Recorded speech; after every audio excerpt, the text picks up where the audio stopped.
ଦିନେ ଜଣେ ରାକ୍ଷସୀ ଭୂତ ଆସି ନଦୀ କୂଳରେ ଥିବା ଫଳ ଗଛ ଭିତରେ ଲୁଚି ରହିଗଲା। କିଛି ସମୟ ପରେ ଚିଙ୍କି ଆଉ ମିଙ୍କି ନଦୀ କୂଳରେ ଥିବା ସେଇ ଫଳ ଗଛ ପାଖକୁ ଫଳ ଖାଇବା ପାଇଁ ଆସନ୍ତି। ଆରେ ଚିଙ୍କି, ଦେଖିଲୁ ଗଛରେ ସବୁତକ ଫଳ ପାଚିକି ଅଛି। ଆଜି ତ ଫଳ ଖାଇବାରେ ମଜା ଆସିଯିବ। ମିଙ୍କି ଏସବୁ କହିବା ମାତ୍ରେ ହିଁ ଗଛରୁ ଗୋଟେ ଫଳ ଖସି ପଡ଼ିଲା।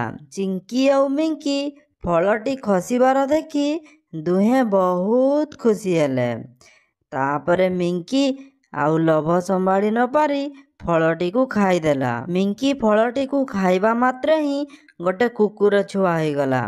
ଆଉ ଚିଙ୍କି ଏସବୁ ଦେଖି ପୁରା ଆଶ୍ଚର୍ଯ୍ୟ ହୋଇଗଲା। ଚିଙ୍କି ଆଉ ଡେରି ନ କରି ସେଇ ଗଛ ମୂଳରୁ ଦୂରକୁ ଦୌଡ଼ିବାକୁ ଲାଗିଲା।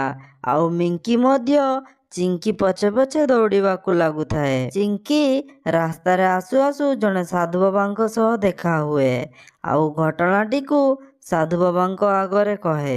ସାଧୁ ବାବା କୁହନ୍ତି, ମୁଁ ମିଙ୍କିକୁ ଠିକ୍ କରିଦେବି, ହେଲେ ଭିଡ଼ିଓକୁ ଲାଇକ୍ ଆଉ ଚ୍ୟାନେଲକୁ ସବସ୍କ୍ରାଇବ୍ କରିବାକୁ ପଡ଼ିବ।